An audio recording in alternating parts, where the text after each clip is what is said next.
zəhmətkeş siniflərin mübarizəsinə yeni bir nəzərə əsas gətirirdi. Onun fikirləri sadəcə bir kitabın səhifələrində qalmadı.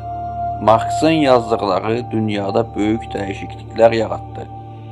İnqilablar başladı, yeni siyasi sistemlər quruldu.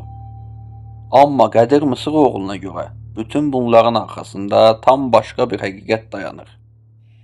O dəfələrlə etdiyi çıxışlarında bu sözləri təkrar edib. Karl Marx bir cinnidir. Das Kapitalı cinlərə yazdırıb. Bəli, düz eşitdiniz. Onun iddiasına görə Marx sıradan bir insan olmayıb.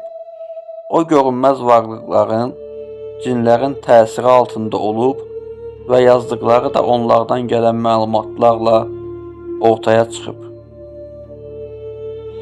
Qədir Mısıroğlu fikrini sadəcə bir dəfə